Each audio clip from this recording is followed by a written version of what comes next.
Mga tips sa pag-aayos ng inidoro na hindi sasabihin sa iyo ng isang tagapag-ayos. Isa, ang mga upuan ng inidoro ay nagiging maluwag sa paglipas ng panahon. Una, buksan ang takip, pindutin ang pindutan sa ibaba para tanggalin ang upuan ng inidoro. Pagkatapos tanggalin ang metal na takip, makikita mong maluwag ang goma.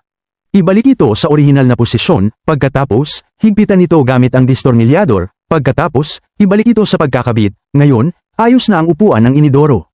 Dalawa, kapag mahina ang pag-flush ng inidoro pagkatapos ng mahabang paggamit, kailangan ng 2 o 3 flush para malinis. Ano ang unang gagawin?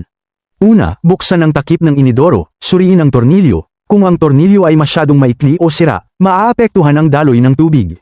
Pagkatapos, suriin ang antas ng tubig. Kung mababa ang antas ng tubig, suriin ang float, pihitin pa kaliwa para pababain ang antas ng tubig.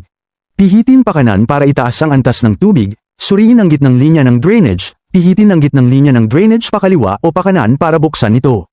Hanapin ang 2 switch ng outlet, iset ang mga ito sa pinakamababang posisyon, siguraduhin ito ang pinakamababa, pagkatapos, ibalik ang lahat sa dati.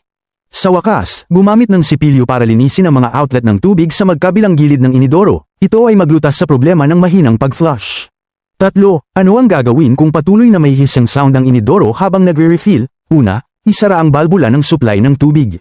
Buksan ang takip ng tangke, tanggalin ang pandekorasyon na takip, makikita mo ang isang pin, hilahin ang pin, pagkatapos, pihitin ang water inlet device pa kaliwa para tanggalin ito.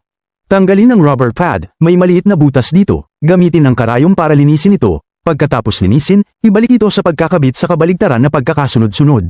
Subukan ito, pagkatapos ng pagkakabit, humihinto ang tubig sa isang tiyak na antas, nalutas ang problema ng tuloy-tuloy na pag-refill ng tubig.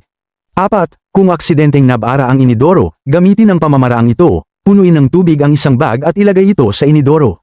I-flush ang inidoro at agad itong mabubuksan,